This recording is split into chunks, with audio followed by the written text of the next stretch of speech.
Let's get it.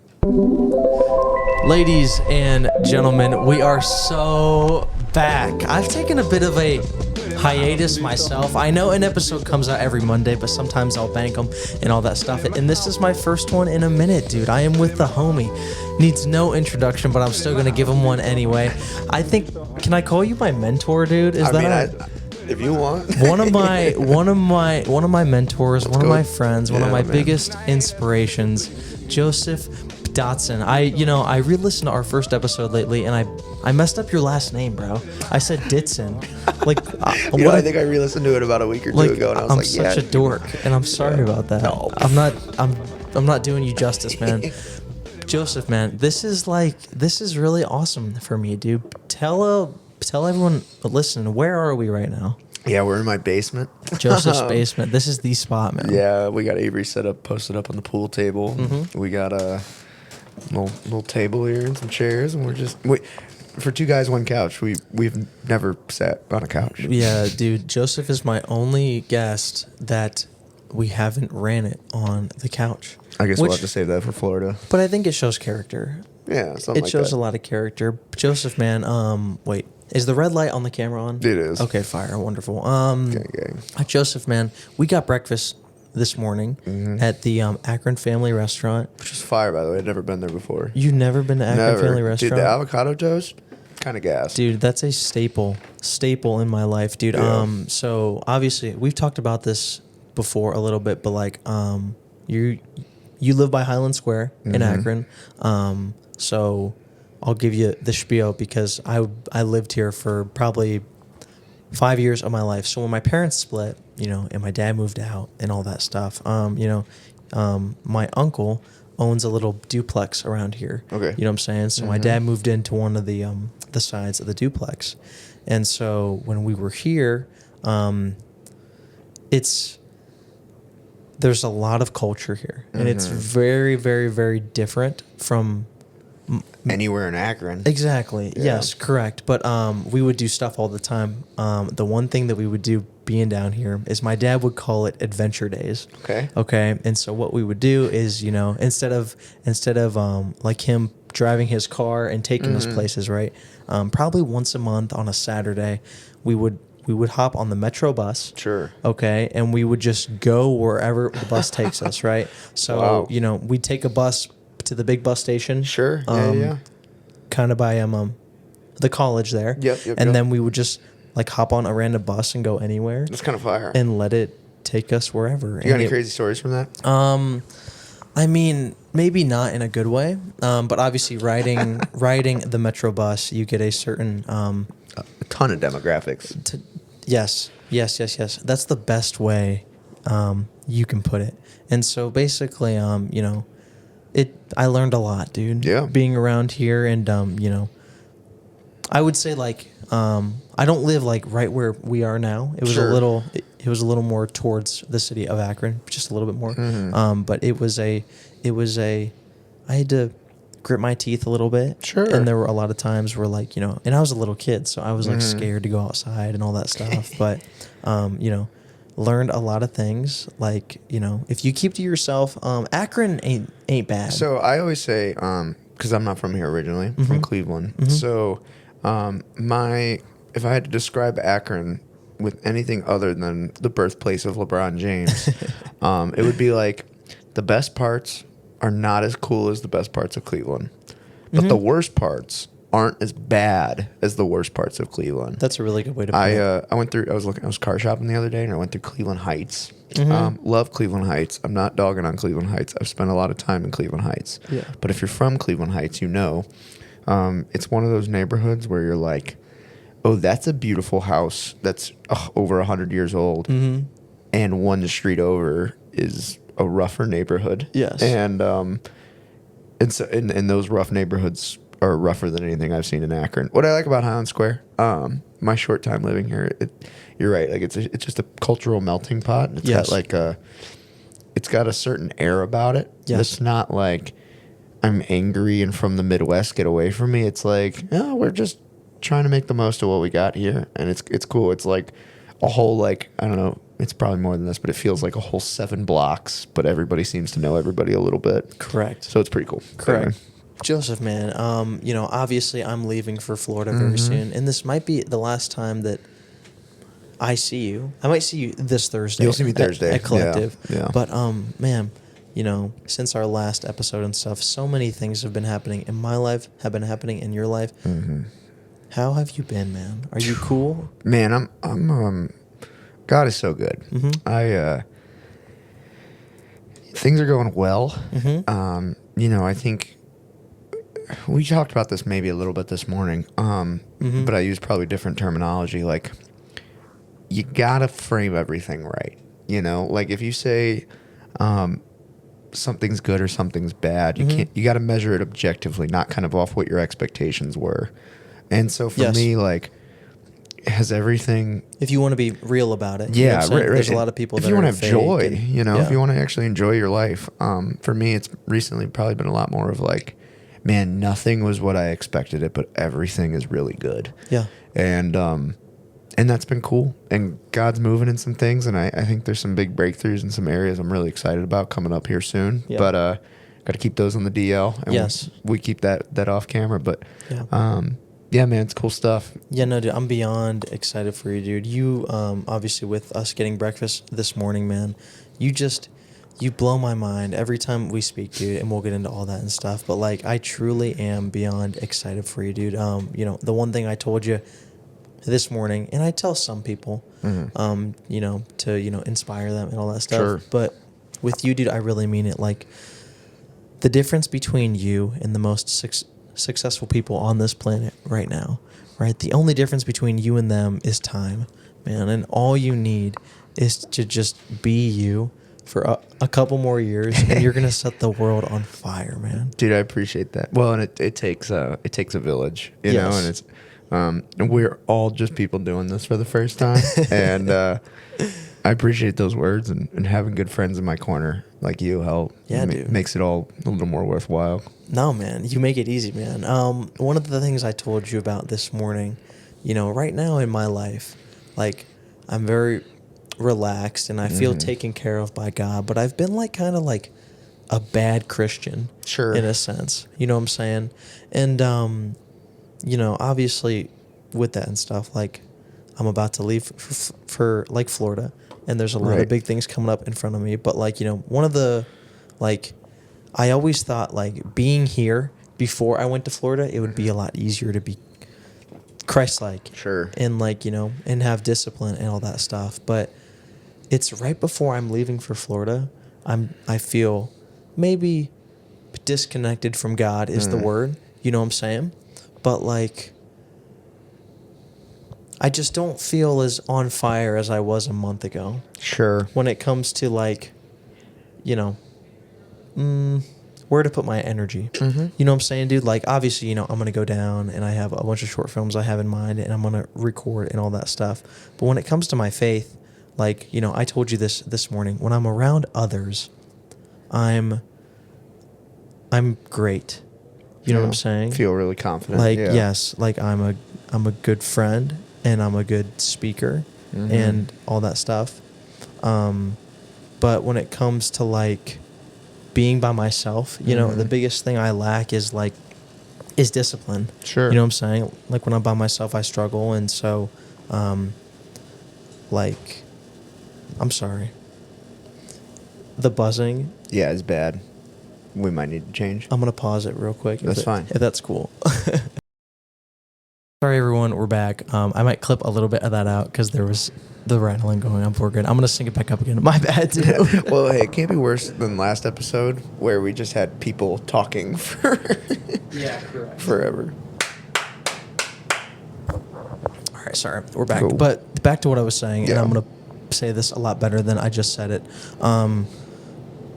With me being around other people, I feel more motivated and I feel like, I'm a giver and I'm kind and whatever. Yep. You know what I'm saying? But when I'm by myself, there's a disconnect, right? When I'm by myself, I like before, I'd be motivated to be good with my time and not scroll Instagram reels for hours. But now it's like I find myself doing that stuff. You know what I'm saying? And it's right before I go to Florida, and it's scary because I don't know what to expect. You know what I mean? Like I've always thought, you know, and I said this morning, if you're nothing without it, then you don't deserve it.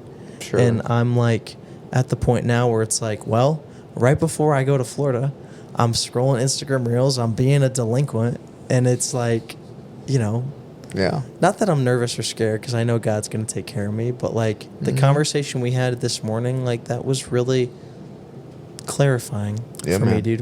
When you talked about the golf swing and all that stuff, and we'll get into that because people are like, what are you talking about, golf swing and clarifying for life or whatever? I didn't think this was one of the golf friends. Yeah. You know? Yeah. But Joseph, man, you know, I think you're such an incredible speaker, and you speak through metaphor, and you do a lot of things thoroughly, and you're very deliberate when you speak, man. Where does that come from?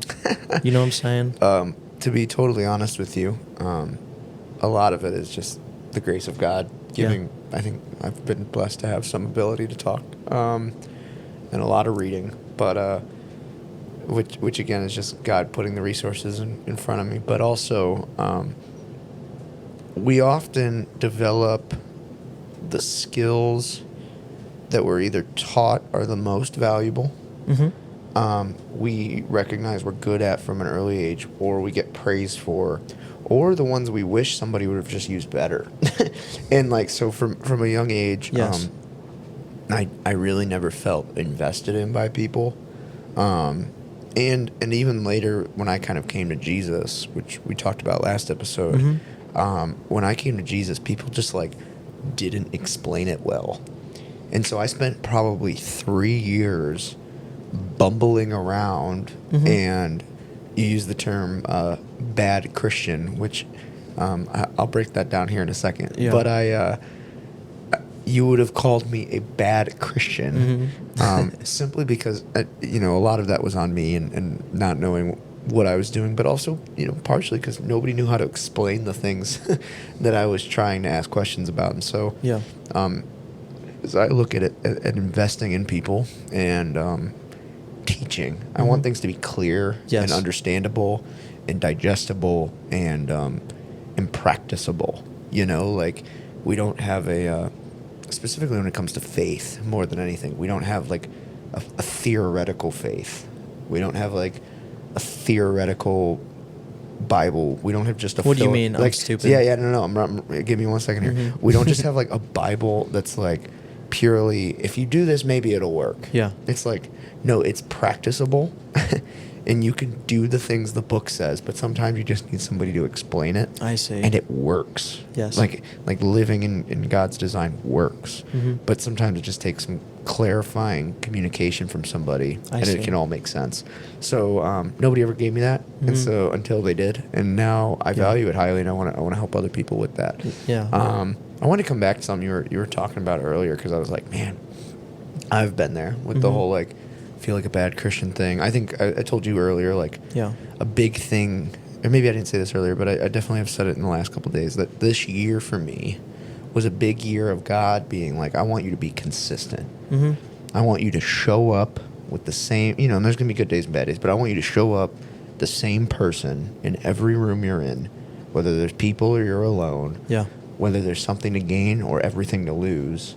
You need to show up, and you need to be the same guy. Even when you're by yourself. Even when you're by yourself, That's right? incredibly difficult. Dude. And so somebody once told me, like, integrity is measured by who you are behind closed doors, and I really like that analogy. And so for me this year, a lot of like the journey with Jesus was that growing, and part of what it takes to do that is recognizing, like, I understand what you're saying with like when you say like bad Christian, right? But like I'm just gonna push on that a little bit. Just be like, Jesus never says that.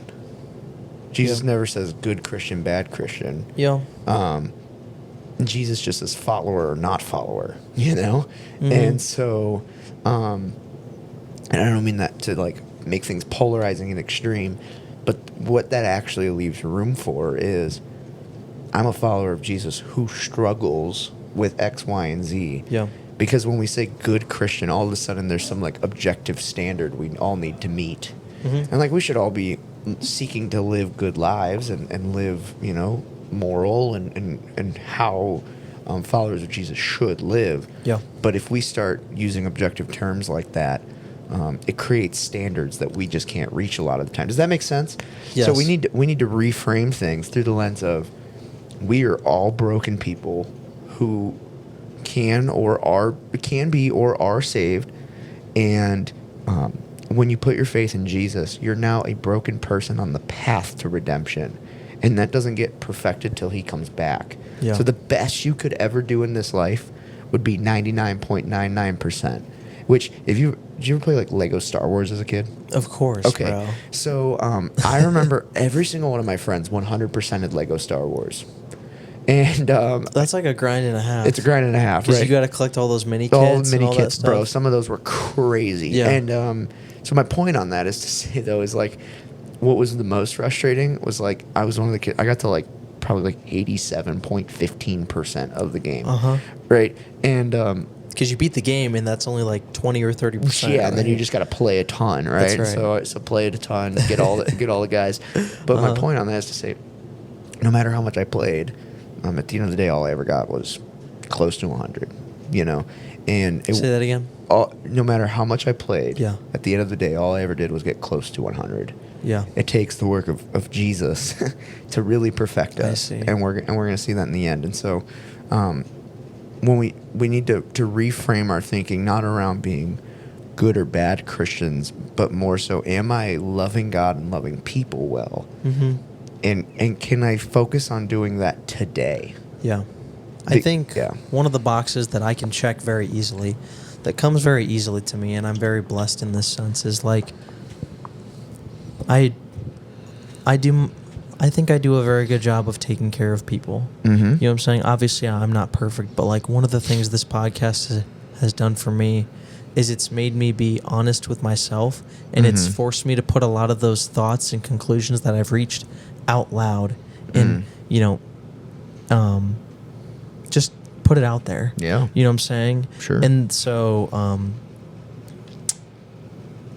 the greatest directors in the world, right? I was listening to like this round table where they had like Tarantino and a bunch of these guys at this table. It was really awesome. I don't even know how they pulled this off, but you know, they scheduled that like 10 years ago. yeah, seriously. But one of the things they talked about is they said, you know, when it comes to creating a narrative or just wanting things to look the way you want them to look, if you say them out loud, it forces you to like hear that and now reason with that. You know what I'm saying? If you're just doing things in your own head, right? Then there's no check system, right? Now that I say them out loud, I now hear how ridiculous I sound. Yeah. And I can taper and tailor my thoughts to where they're more polished and all that stuff. You know what I'm saying? All that to say, being on here and you know, trying to reach all these conclusions. You know what I'm saying?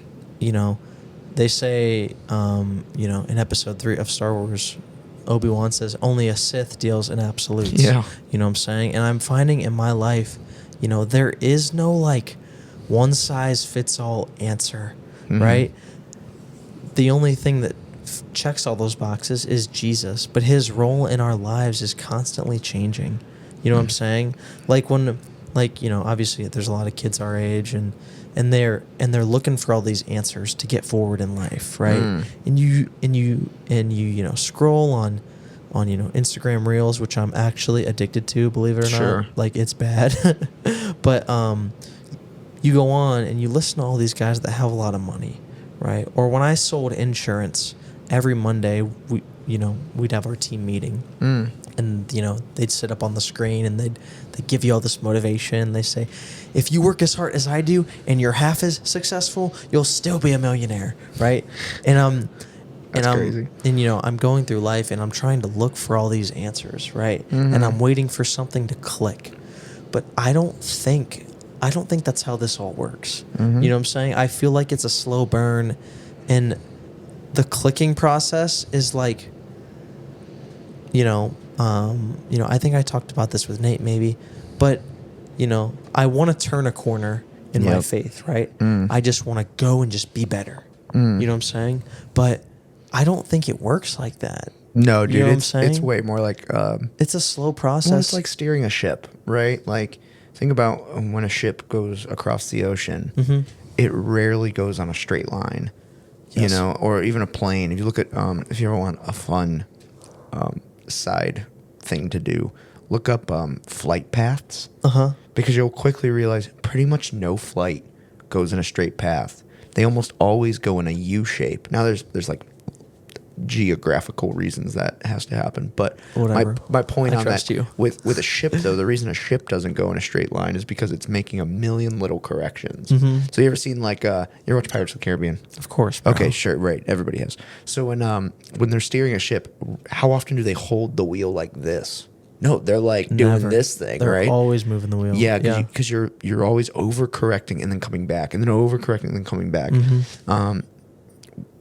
We all think that landing on true north on the compass is going to be this satisfying square block in the square hole experience. Yes. I follow. But in reality, it's a lot more like we're going to be 1 degree off. The goal is to be closer to 1 degree off than to be going east when you want to be going north. Does that make sense? Yes. So it's a continual correction, and it's a lot more like a swinging like pendulum, and you don't want it like swinging so far every direction anymore. You're just hoping that it can get here, you know, and a slow swing and close to middle.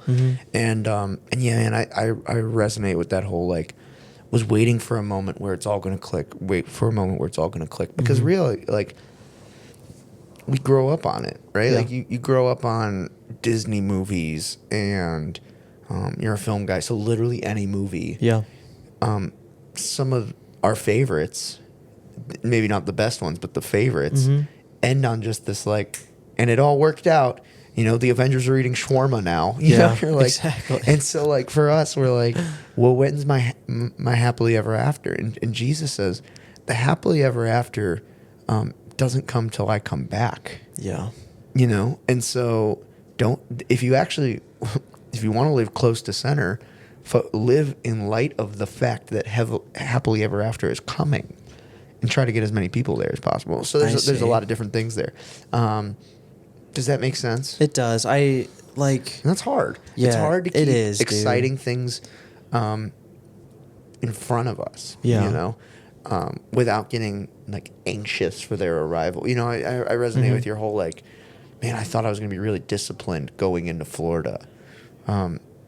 Because honestly, like I'm in a bit of a transition myself, and my disciplines have fallen off too, and not fallen off the cliff, but like they're not where I want them to be. Correct. And so, in saying that, I say like there actually is something about when you're coming out of something that became familiar and consistent. Yes. And you're going into something that you're excited for and are hoping becomes familiar and consistent. You're actually the navigating from one of those things to the other thing is unfamiliar, inconsistent, and straining. Yes. And so it puts all your disciplines to the test. Yes. So it takes more energy to fight for those things, more energy to be consistent. But what's actually helpful for those transition periods is it's not often that if you went on a long journey, like I know somebody who hiked Appalachia like over the course of the summer. That's kind of sick. It was awesome. But I don't, when I listen to them, the most transformative parts of that journey were not either end of the trail. It was everything from moving from one end to the other. Yes. And so as you're like stepping out of familiarity and you're going towards new hopeful futures, that journey is going to expose all the things that you're wrestling with right now. All the things about yourself that you try to keep hidden, right? Whether you realize you're trying to hide them or not. No, you're beyond right. But like the stuff we try to keep hidden comes out in transition. Yeah. But that's God's grace, because you don't deserve to get to know the ugly parts of you, but God shows that to you so that you can give that to him. Does that make sense? So you're, one thing you said, and I get what you're trying to say, but to just to correct a little bit, like Jesus's role in our life actually doesn't change. What does change is our understanding of the role he's played the whole time. So, like, man, I understood what it meant to be saved once. Yeah. But I keep learning what it means to get saved. I keep learning what it means to have a heavenly Father. I keep learning what it means that God is always with me. You're so right. So dude. it's like he never changes, but my understanding and knowledge of the God who loves me grows and adapts as I journey throughout the life, and all the here to theirs challenge me. You know? Does that make sense? Dude, it makes so much sense, bro. And I'm going to take what you said and put it in my own terms. Sure. Right now in my life, like you said, going through that transition period, and God is revealing to me the quote unquote most ugly parts of my character and who I am. And good things come out of that too. I didn't want it to just sound like, this is where we become the most evil people to ever live. Yeah. Like, some of our best stuff comes out there too. Yeah.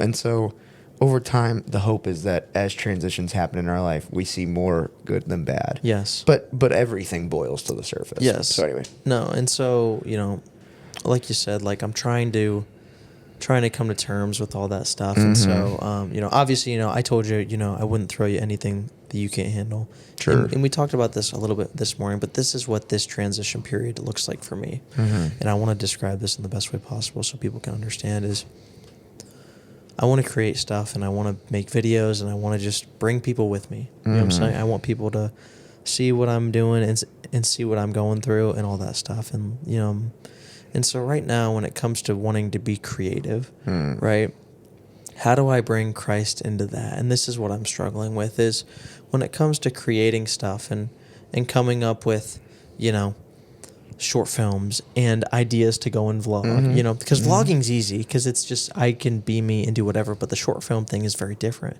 because there has to be a narrative and, all this stuff. Sure. And so, what does that look like? And so Rick Rubin, we talked about him this morning. One of the things he said that I told you about this morning is, at the end of the day, when you're creating something, nothing is ever original, right? Everything is always a ripoff.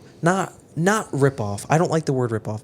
Takes inspiration from something before it. You know what I'm saying? Yeah. Always.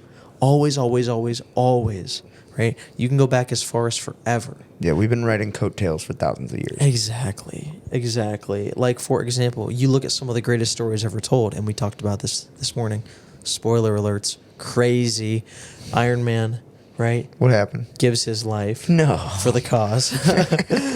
James Bond gives his life for the cause, right? Peter Parker at the end of No Way Home, right? Gives up everyone who's ever known him. Yeah, bro, right? That was tough. And they all reflect the story of Christ and his sacrifice for us, right? Maybe not, obviously, I don't know if any man-made imagery can ever live up to something that incredible, right? But they all reflect that story and sacrifice, and that's the stuff that gets you going, man. And so, with all that being said, Rick Rubin says the only thing that truly is original is you and your ideas and your thoughts and all that stuff. And so, the more you can reflect your journey and what you're going through and your feelings and thoughts onto your art, that's what makes it truly original, okay? And this is what I'm struggling with most, right? Is right now I'm going through this transition period and like I said, I've been like a bad Christian, whatever. You know what I mean, okay? Yeah. I'm just there's no such thing as like a bad Christian, but like, you know what I mean? Right. But like there is, but like, you know what I'm saying. Yeah. It's become real how big of a work in progress you are. Yes, dude. And I don't know where to go and I don't know where to put my energy and time. You know what I'm saying? And this morning you said, Avery, God wants you to pray when you're at your worst. God wants you to pray when you're at your best. He wants all of you. You know what I'm saying? And I did that today and I prayed. And so, back to what I'm struggling with is at the end of the day, when it comes to creating something original, right? My thoughts and feelings, right? But the story of Christ has been told in a trillion different narratives. Sure. Right? Sometimes unintentionally. Yes. Most of the time unintentionally. Yes. And it's like, how do I invite Christ into something that I want to be totally original. You know what I'm saying? Sure. So I think If you get what I'm saying, dude. yeah, man. I totally get what you're saying because I feel that wrestle of like you want to be unique. You don't want to just be like, okay, and I'm not dogging on these people, but there's certain like pop stars who I'm like, I think I've seen this one already with a different name and a different, whatever. Exactly. And they just look like the last one, and then look like the last one, and then look like the last one, and they evolve just a little bit. And again, you're right, like the whole inspiration thing, but sometimes it's pretty grotesque. And no, but man, I think you combine the two things that you combine what you just said, Rick Rubin said, with the wrestle. So think about this, right? What's the only unique thing in your life? Is me. You, right? And the people around you, whatever. But the only one you can really speak to the full experience of is you. Correct. Great. So has Christ personally impacted you? Yeah. Yeah. So 1,000,000%. So guess what? Christ has never impacted somebody the way he impacts you. He's impacted people. He's impacted me. He's impacted tons of people. Okay. But he has impacted you in a way you can only testify. Okay. That's your message. That's your testimony to people. And so go ahead. The job of an artist or any creative, my stepdad says this all the time, and I think he stole it from somebody, but that's fine. I don't know who, but I'll give him credit. So my stepdad always says the job of the artist is to observe and report. Observe how things are and then report it to the world. Yes. Stand-up comedy, I'm spoiling comedy for some people. Yeah. All comedy is like looking at something and then commenting on it from a different angle. And so for you look at the reason the narrative of Jesus has been played out a trillion different ways. Yeah. It's because there's a trillion individually, uniquely made by God people who've been affected by Jesus. You have too, in a way that is going to resonate uniquely with certain people. And it's just your job to be able to articulate and be honest. Be honest. And so I see. And that is where true creativity is going to flow, is an authenticity. Because if we're not authentic, all of our creativity is kind of faux and mockery and imagery of somebody else's that we're trying to be like. I see. Because it takes authenticity to really like know who we are, where we're at, what our struggle is. And if we're in denial about that, we're going to always pretend and try and be somebody else. That's absolutely fire, man. And that resonates with, everything I've heard. Like, when it comes to being my story and whatever, right? One little short film doesn't have to encapsulate my whole life. No. You know what I'm saying? But it's impossible. It's impossible for Christ not to be reflected in my work because he's changed my life so much. He's given... And I've realized that. He's literally... he gives us new eyes for the world we see. So think about this. This is going to blow your mind more. Yeah. If the job of the artist is to observe and report, well, we observe through the five senses. Well, Christ fundamentally changes how we use our five senses. So, like, the eyes you have and the ears you have and the all the senses, they are changed by Jesus. You perceive the world through a different lens, and now you need to report what you sense. Yes. And so, like... But he starts from the source. It's cool because it's like, we don't change. Everything around us changes. Yeah, and we adapt. You know what I mean? Yeah, like, a little bit. So with those five senses, it's like, look, at the end of the day, those are your tools to observe. Right. And all that stuff, right? Instead of Jesus messing with those five senses and getting rid with some of them, no. He doesn't take away any of your paintbrushes, but he puts your canvas in incredible spots. Yeah, that's really good. No, that's really good. I don't know. I'm like... Yeah, well, I almost think about it like this. Maybe less like puts him in incredible spots. You've always been on a hiking trail, but you've just been staring at your boots the whole time.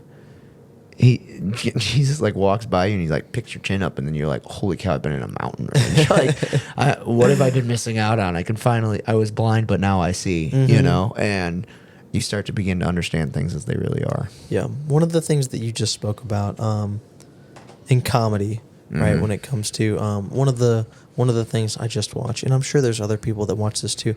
Jamie Foxx did a comedy special on Netflix. Is it good? Okay. I haven't watched it. It's really great, and and I think it's authentic. I think it's authentic, and it's, you know, it's him and it's real, right? And so, Jamie Foxx, basically, who anyone who didn't know, he went through a big, like, health problem. He had a stroke, and it got to the point where they had to open up his brain and do all this stuff. If you watch the special, go on Netflix and, you know, watch Jamie Foxx Netflix special or whatever, okay? One of the things he talks about is how him and God talk, okay? And this is something I've been wrestling with lately, okay? Obviously, like, Jamie Foxx can say the N-word and I can't, so it's very different. Yeah. But Jamie Foxx says when he's talking to God, you know, God's like, what's good?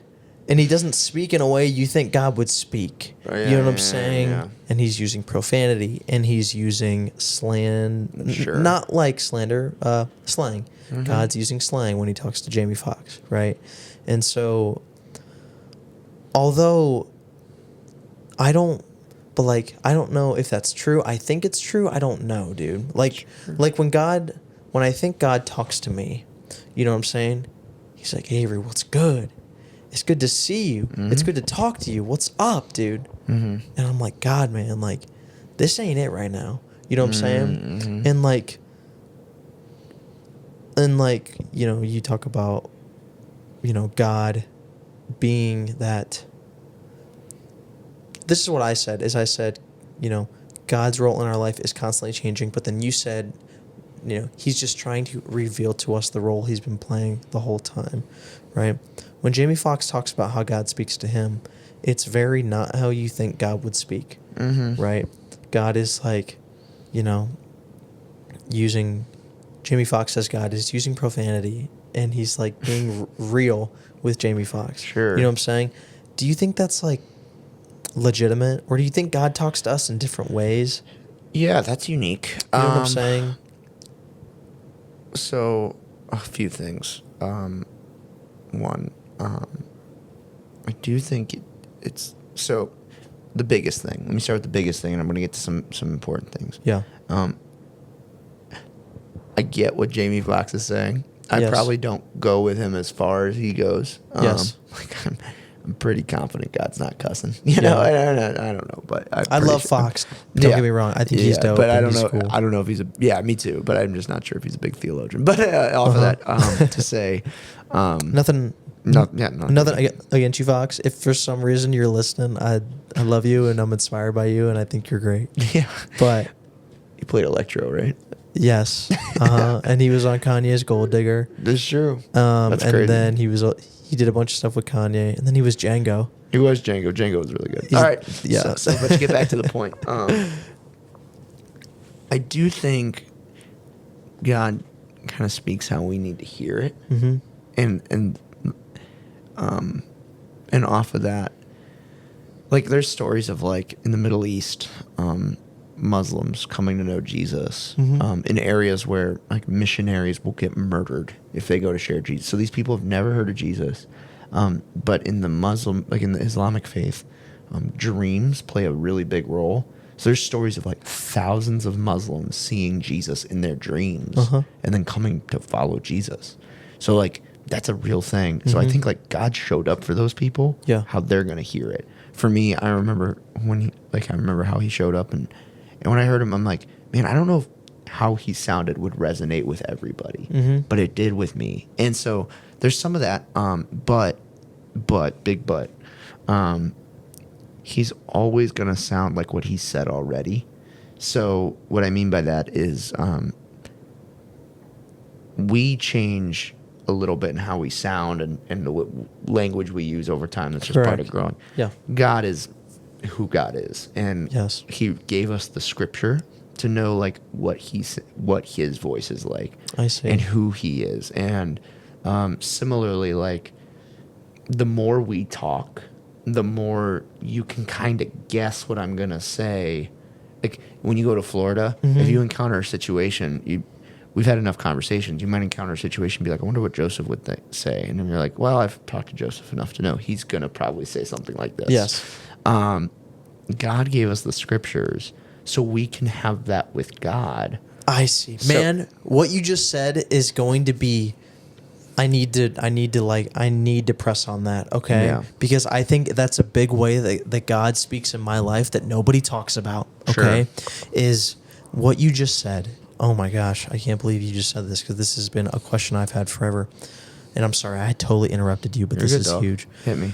So you're saying that a lot of the times, right, when we're praying or talking to God or whatever, a lot of the thoughts that come into my head is exactly what you just said, is like, I'm pretty positive God would respond like this. Do you think that's him? It could be. And he gave us scripture to confirm. And we should go to scripture first.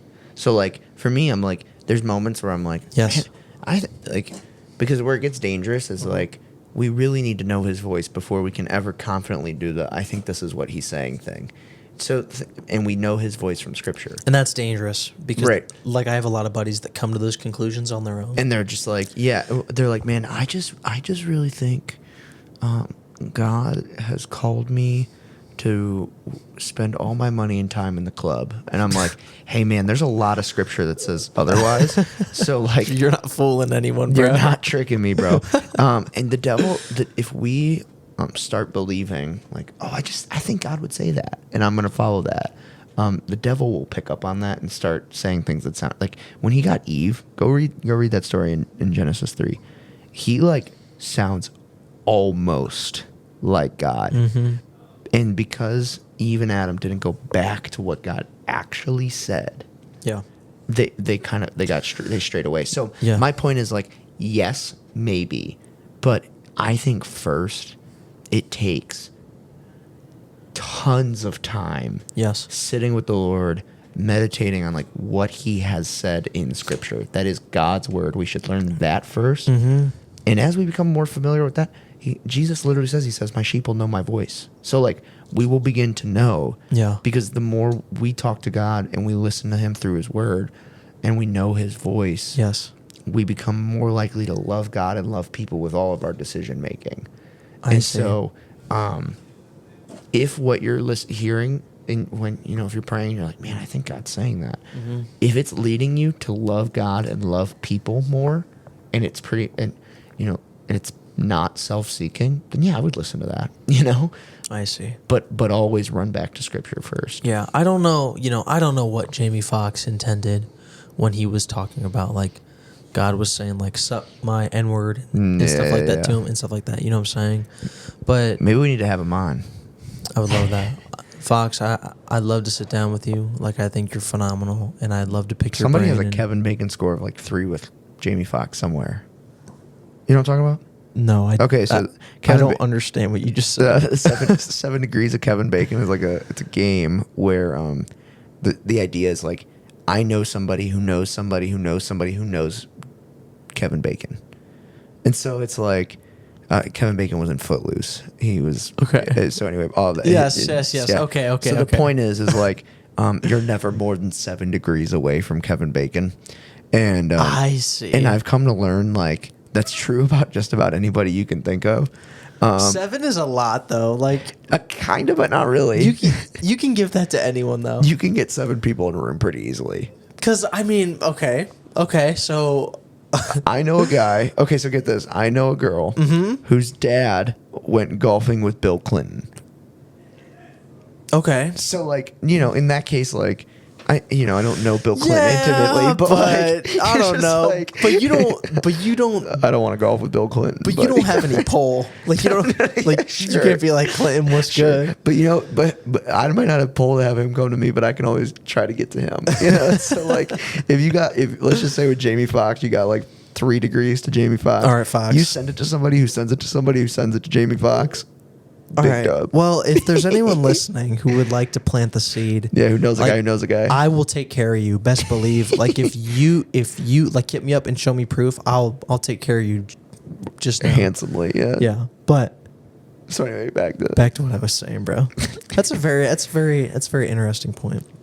I don't know what Fox intended when he was saying, because it's very easy. Like, that's very interesting content, right? Yeah. If you're going to throw God's name on something and say, look, this is how he's talking to me, and it sure as hell ain't what you think God would sound like when he's talking to you, that's fantastic comedy. That's Sure. fantastic humor. Good comedy. You know what I'm saying? Sometimes good comedy makes for bad reality. And this is what I think, is I think his intention was good. Sure. Okay. But with great power comes great responsibility. That's an original quote. And I think, when it comes to like me sitting here on the pod or whatever, J. Cole talks about, he says, say what you want to say now because you never know if this will be the peak of your influence. You know what I'm saying? And so, when I'm on here speaking or Fox is up on stage doing his thing, it's like, I need to make sure I'm handling myself in a way where people don't misinterpret what I'm saying. Yeah, you steward the opportunity. That's a very important part because it is now very incredibly easy for people to now interpret, right? If they pray to God and someone comes into their head, like, yo, what's good? You should be doing this and you should be acting like this and whatever. People are now going to take that as legitimate and spoken word. You know what I'm saying? That's a dangerous thing to talk about. I got a funny story about this. Please, bro. I grew up really fat. And super overweight. I don't like fat. All right, It's overweight. Like, it's like when I'm caddying for someone and they totally hook the living hell out of the ball. It's not a hook. It's a super heavy draw. Yeah. Super heavy draw. Well, let's just say, You were a thick boy. I had a little bit of girth on me, and so Still do. Pause. Yo. We'll talk about that later. No, but anyway, thick boy, and growing up, I was like, I love you, bro. I want you to know that. And so there was a point where I was like, you know what I really need? 6-pack abs. If I get 6-pack abs, I am going to be okay. And I thought you were gonna say something else. You know what I need? 6. No, definitely not that. No, But anyway, so I went on YouTube, and I looked up. I said, how do I get 6-pack abs? That's right. And there was this, like, I forget his name, but there was literally his YouTube channel name was Fast 6-Pack Abs, and I was like, oh, You found it. this is my guy. You found the answer. You did it, bro. At 8 years old, I was like, "That's the guy." and in every thumbnail, he's like doing the pose, where he's just showing every ab, or he's doing like the hands on hips and flexing really hard. Yes. And I was like, "All right, I'm gonna follow this guy's every step." Yeah. And he never once talked about diet. Yeah. He never once talked about like the food you consume. He was like, 2 things: Yeah. do crunches, Yep. do planks, do blah blah blah, and buy my program. And That's I right. could never Buy the program. I could never convince my mom to buy me the program. But my point was like, he looked like he was doing it, so Yeah. I just followed what the dude said. Yeah. But sometimes like we got to be careful with that, right? You know what? Because Yeah. a lot of people, they know how to manipulate their influence. Exactly. And that dude knew, because he had 6-pack abs, he could convince little 8-year-old tubby me that I could get 6-pack abs. I still haven't had them. I might have to take your example and take it to the next level, and then Hit you're me. gonna slam dunk my oop. When I would sell insurance, like I said, every Monday morning, Yep. there'd be a guy that comes out right on the camera, and we do our weekly sales leaders. Sure. Right. My name was up there once. Okay. And so, I'm gonna shout these guys out because they're very confident in what they do, and I'd love for them to think, because they have a lot of influence and they wouldn't be offended. So Matt Parks was the guy that ran SSPS. Sauvaji Parks, Surace Smith. That was our insurance agency. Okay. One of the guys that came and spoke at our office was Surace. Matt Surace, maybe something like that. That sounds familiar. Actually. You can look him up, but he's local. And so he came in and he spoke. Okay. And so he showed up, and I'm not talking poorly, but when you think of someone that comes in to speak and give you knowledge, right, they would understand that the way that they handle themselves has a lot to do with how people take their advice. Sure. So he showed up, and I, you hear all these stories about this guy because he's a millionaire. He's, he showed up and, he was showing people his bank account of like, he's never low on money. like $5-6 million in the bank. And he's telling stories about all this stuff. And he's sitting there and he's sitting, in front of our little, talking conference area, and we're all lined up in chairs, and he's sitting at the front of the room at this desk, and he's talking incredibly confidently. Okay. Right. And he shows up and he's wearing like a Gucci headband. He's wearing basketball shorts. He's got an iced out, right, a bust down on. He's got an iced chain. He's got Jordans on, all this stuff. And he came in and he spoke, and he's incredibly successful in what he does, right? In what he does. Does that mean success? I don't know. But in what he deems as success, he's done a lot when it comes to the insurance world. And he gave us, his speech and his 10 cents and whatever. And then he left. And I said, I told my boss, I said, Dan, like, I didn't think that's what the leader of our company would look like or sound like. You know what I'm saying? And so he's like, something about, and then getting back to your point, he said, maybe he doesn't look like what you think. You know what I mean? He kind of like threw it back in my face. He's like, look, maybe success doesn't look like what you think it looks like, but he's done more in this business than you'll probably ever do. You know what I'm saying? And I was like, damn. And so when you look to these people that are earthly, right, they come to these conclusions, right, that I talked about before, right, which I think is good, because I think there are things in this life that are right and wrong or whatever. Sure. And I think there are things that do make sense, right? But it's all about your definition of success, right? He came in, he told us all this stuff about how to make all this money and do all this stuff, right? But does that make him successful? I don't think so. No. I don't think so. And so, when you look at these guys that talk about their money and all this stuff, right? Yeah. Or you look at Jamie Foxx that talks about, his relationship with God. And I'm not dogging Fox because I love you, bro. But like, it just, I've learned to take everything with a grain of salt unless it's from the book. You know what I'm saying?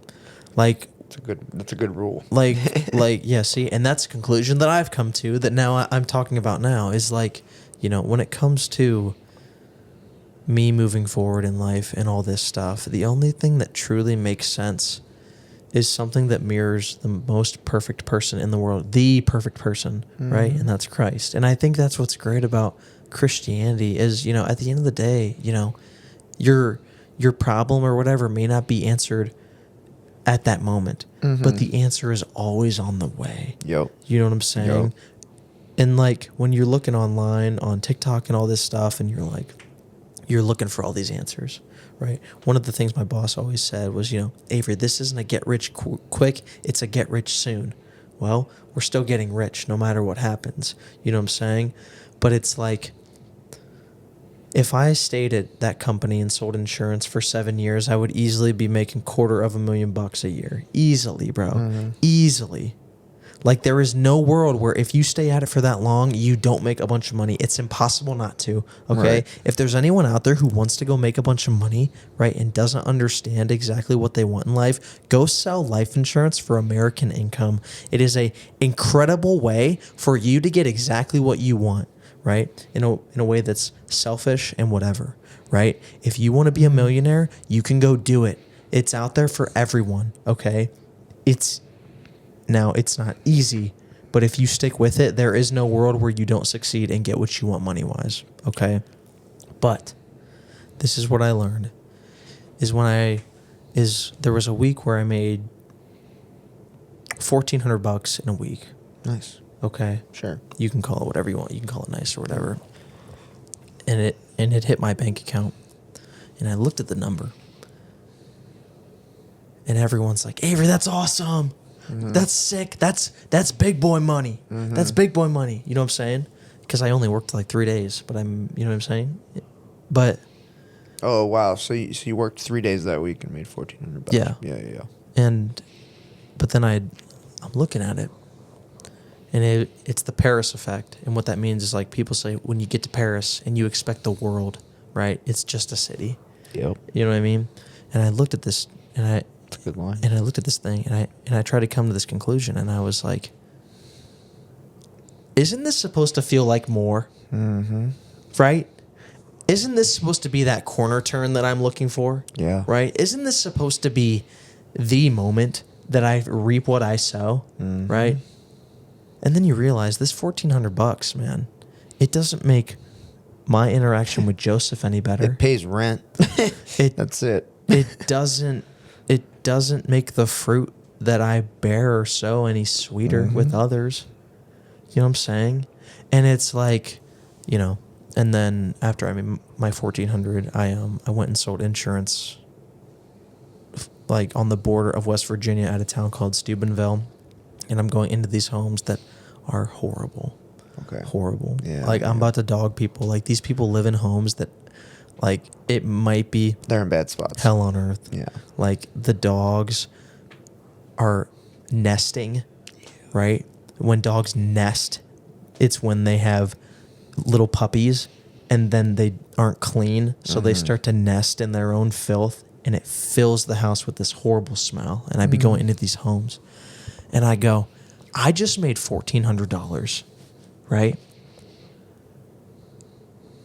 But I have never felt worse in my life because I'm going into these homes that are truly barbaric. You know what I'm saying? And this is not what God intended, right? And obviously, you know, could I go in and could I make their lives better or be giving more? Maybe, right? But just the fact of like anyone out there who's listening, they say everything is not what it seems. That is so incredibly correct, man. You know what I'm saying? The only thing, you know, they say never meet your heroes. The only guy that lives up to the talk, man, is the man upstairs. Yeah. That's the only guy that lives up to it. You know what I'm saying? Well, what's crazy is, right, I was sitting about your boss, and I was thinking about it. I was like, Sorry, I rambled a bit. But no, you're good. It was some good stuff in there. Really good stuff. whatever. Your boss, I forget his name, but it doesn't matter. He's kind of like the quintessential.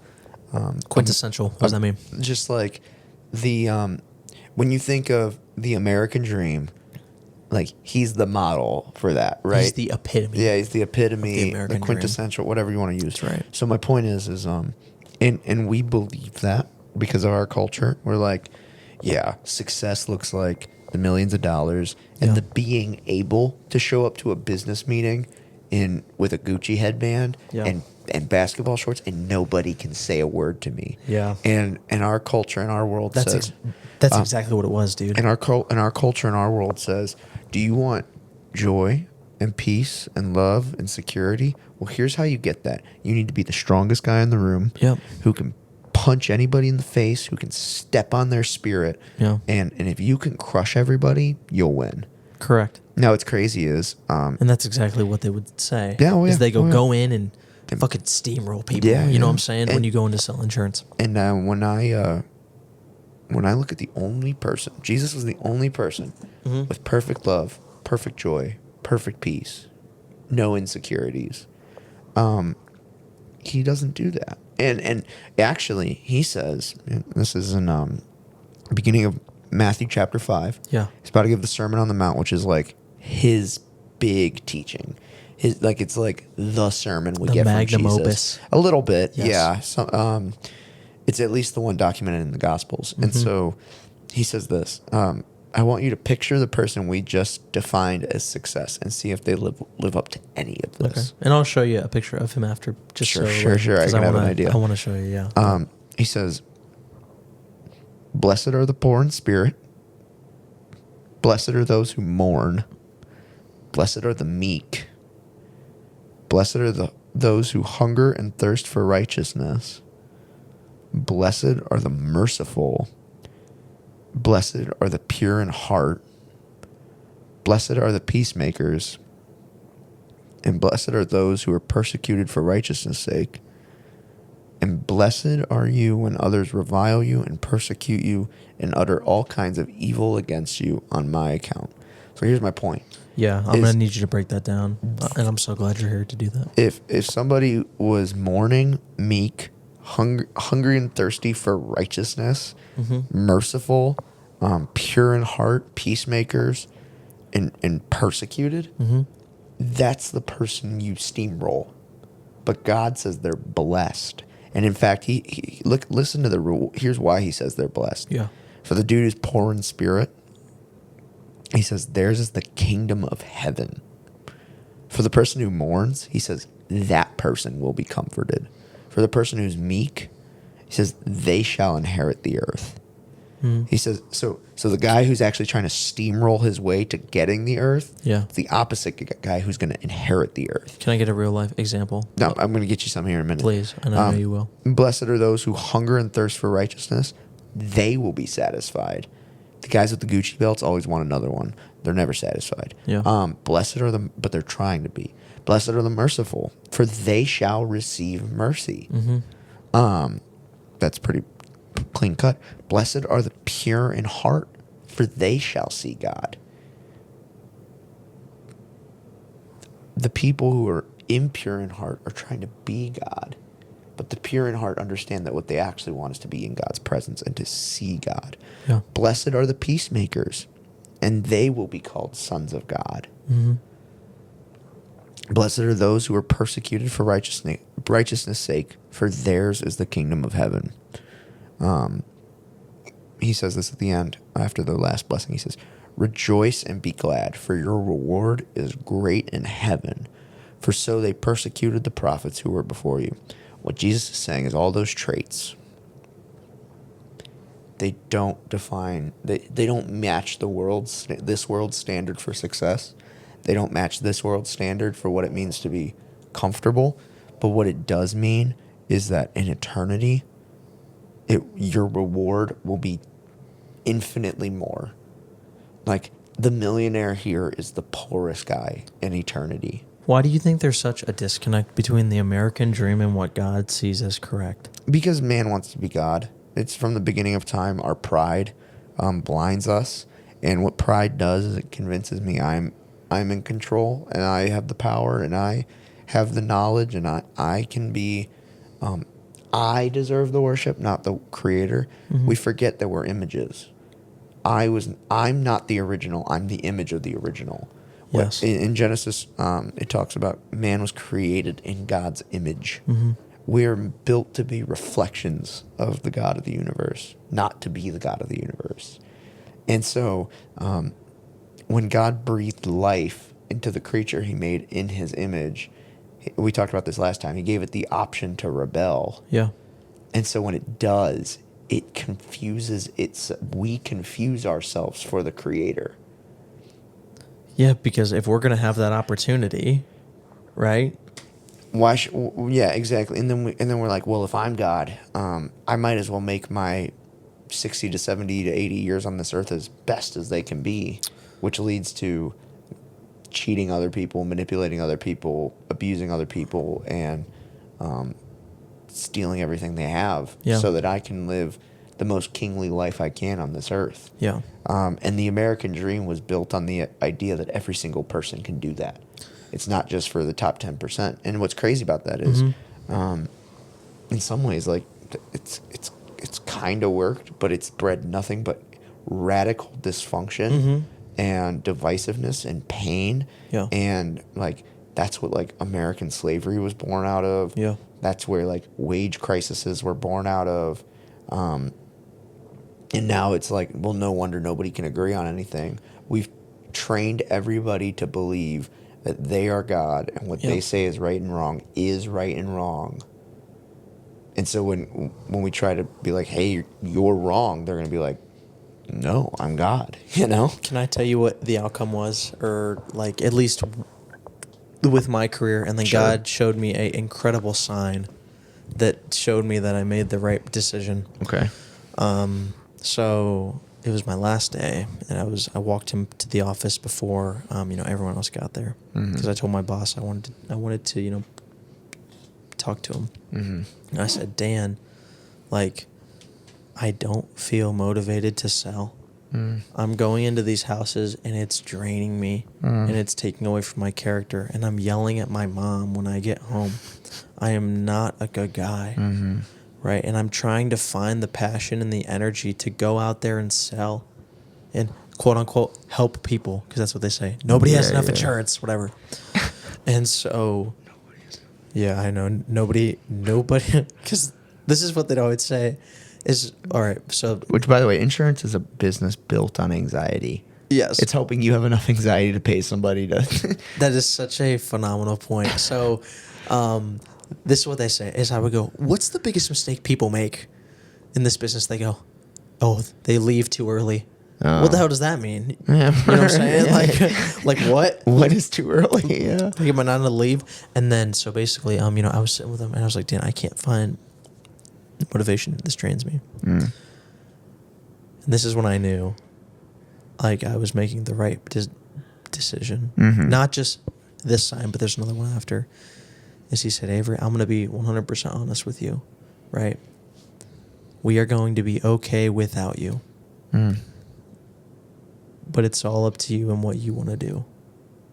And I said, Dan, I think that's going to be it for me. Yeah. And I shook his hand and I, walked out. And I was crying. Because when I was here, they were like a family to me. Sure. Right? When I'd be sitting in the office and they'd tell me stories, or, I would go and, like when I was on the phone, I would juggle.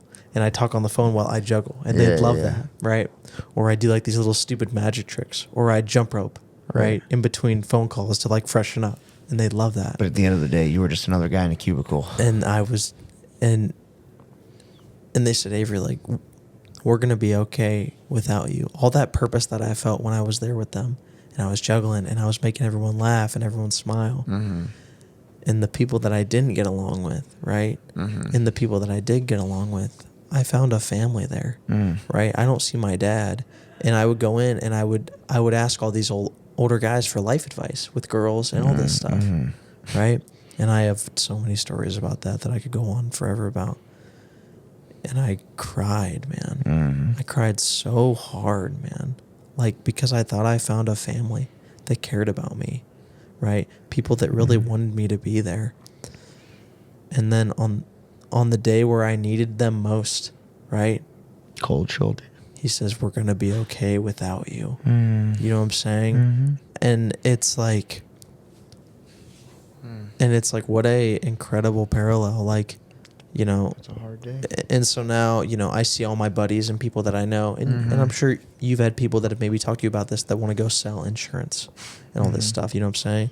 And I go, look, I will never tell you to not do something, but I'm going to give you my experience and I'm going to give you why they do what they do and all this stuff. I could stay here forever and talk about it, but this is the one thing that showed me I made the right decision after I left. Is right after I left, there was a huge stock drop. Right, the day I left, I like to tell everyone, the reason the stock dropped by 50%. I saw you really was off the book. Because I took off. Well, Yeah. Basically, there was a big scandal, and our agency was one of the biggest agencies that were outed. So it's a pyramid scheme. Okay. Yeah. A lot of people think with insurance, a lot of the fraud happens on the consumer side. Wrong. It happens on the inside when you're selling. Okay. Long story short. It's incredibly easy, and there's a million loopholes or not checks, right? To where you can like benefit the pyramid scheme. A great example is like when you bring someone on. Say you and I have our own insurance practice, okay? If we bring someone on, right? Say we bring on, name some random person who wouldn't get upset if we name dropped them. Jamie Foxx. Say we brought Jamie Foxx on, right? If Jamie Foxx sells $4,000 of annual life premium, right, in the first month, he becomes a code. Every code that we get a couple $1,000s, right? If we bring Jamie in and we code a bunch of business in his name, right, he makes money and we make even more money. So there is no downside, right? Well, that's very illegal because you are now legally liable for the people that are, you've written the business for and all this stuff. Long story short, right after I got out of the insurance thing, there was this huge scandal. And so basically like stock dropped $1 million. Whoa. All this stuff went on. And basically, like, our agency was outed for a bunch of fraud, right? They're still up, you know what I'm saying? They're still selling now, but, like, it took a huge step back, you know what I'm saying? And I think that was God being like, look, Avery, and it was a big thing, dude. I'll show you, like, some of the video after and stuff, but, like, it just, at the end of the day, man, I'm truly realizing that, like, everything that this life, like, that is the American dream is temporary. You know what I'm saying? Yeah. And it's just, obviously like It all burns at a certain temperature. dude, and like, hell is hot, man. If you're gonna go in there and you're going to play the game of like, look, I'm gonna break the system and I'm gonna scam people and all this stuff, right? Like, there's always something to give. Sure. Always something to give, dude. Yeah, but no. Like, I talk about, not coming to conclusions and taking everything with grains of salt, and I'm sitting here spitting off Hella conclusions and all that stuff. That's funny, though. All that to say, dude, the best person, and, obviously I'm at a point in my life where I'm not exactly sure what's going to happen, and I'm finding out who I really am and how broken I really am, but the best answers don't come from anything here on earth because all that's temporary, right? Everyone here is broken, right? As much as I'm trying to be great, there are people that don't even try. You know what I'm saying? Yeah. And they're the ones that give out the conclusions. And that's scary, man. And all that to say, this is the best conclusion I can come to is I don't know. I don't know. You know what I'm saying? Yeah, it's not your job to. Just follow the guy who does. And guess what? Like, if you walk the path, he puts it right in front of you, and you're like, I'm just going to take it one step at a time, and I think I'm being faithful. He's not dipping. If it goes right or it goes wrong, that doesn't change how present he is and how much he loves you, you know? And that's hard for us because I think we both have a disposition to perform and think people don't love us unless we bring something to the table. At least that's what it feels like. Yeah, that's what it feels like sometimes. But it's like, no, Jesus doesn't need you to bring anything to the table. He actually sets the whole table for you and invites you to just take a chair. Yeah. And so just take a chair, man. And learn that the I don't know is actually the greatest gift you can be given. It just takes time. What do you mean by that? I don't know puts you in a space to just trust God. And when you trust God, the fruit of that are joy, peace, love, patience, kindness, goodness, gentleness, self-control. You don't have an insecurity in your body when you're trusting God. Trusting God is good, and at the end of the day, it is good, to put it in simple terms. And so, just know that in the I don't know is a peace, because you have a relationship with the guy who does know, and he has said, I'm going to turn all things to good for those who love me. Yeah. And that might not be in this life, it might be in the next, but no matter what, that's a promise. That makes a lot of sense. Ever since I've started saying I don't know, it's a little scary. Yes, but it also rids me of all responsibility that comes with my conclusions that I tell people, which I'm not trying to get out of jail free. Sure. You know what I'm saying? But it's like, for the two people that are listening, I don't know. But there's one guy that, like, is a firm foundation, right? Like, the firmest pause. But just such a, they say build your house on the rock and not the sand, right? There's someone where all the questions you have that you need how about this? All the questions that you need in your life can be answered. Right? Yeah. And that's the foundation I want to stand on, because there is no consequence that like, or responsibility that comes with that. Mm-hmm. You know what I'm saying? Sure. And it's like, now because I'm being rid of all that anxiety and depression and nervousness that comes with that, my purpose can now be so much bigger. You know what I'm saying? When I was there selling insurance, you know, even the new guys that would come in, they would ask me for advice because I was good on the phones. I was a really good phone guy, man, and I could spit and I could talk. And so what you realize, you know, I'll spit some game. If you can get someone to be very upset with you, they will not hang up the phone because they want the last word. Really? Very interesting. But, and so, and the people that were most upset on the phone were the easiest to sell in person. Very interesting how this works. But, you know, when I was selling insurance and I was telling all these people what the answer was and all this stuff, right? And then it didn't work.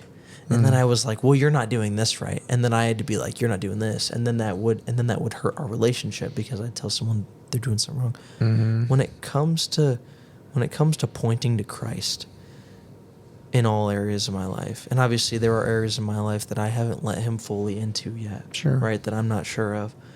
But it doesn't leave any stone unturned. You know what I'm saying? Like I can sit here and I can say, Joseph, your way to life is your relationship with Jesus, right?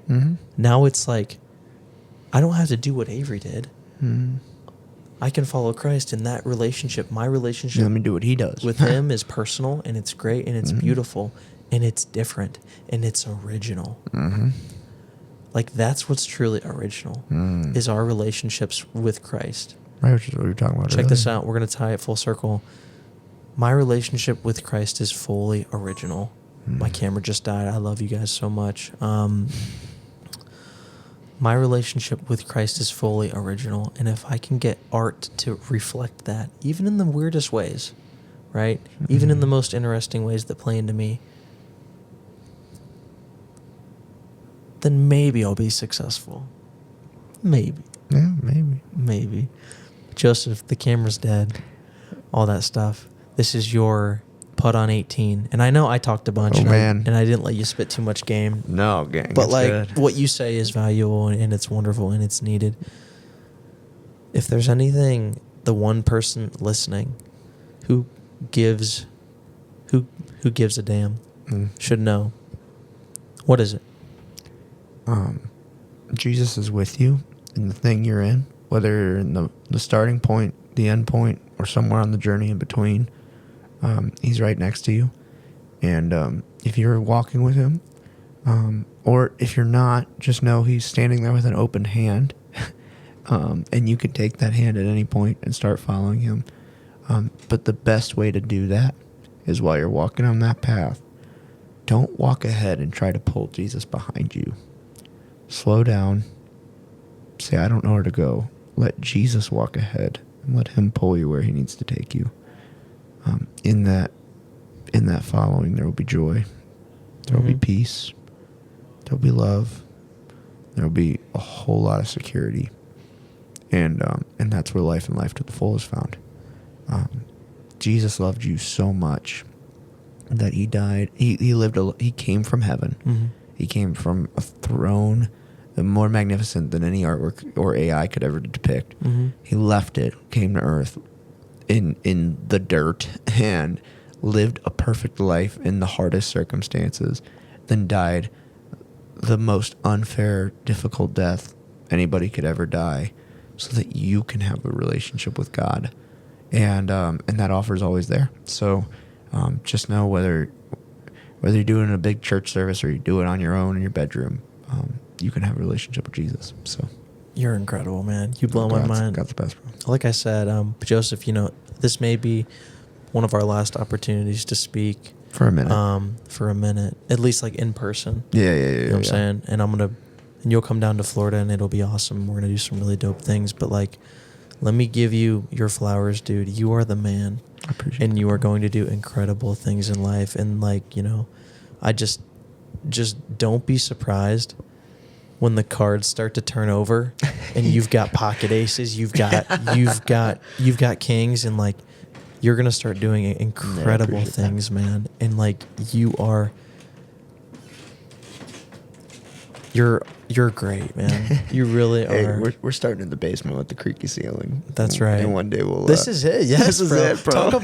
Talk about a come up, dude. Yeah, man. It's good. Ladies It's and good. gentlemen, this has been 2G1C. The episodes lately have been off the cuff and different, but that's how my life is right now, and I want this to reflect that.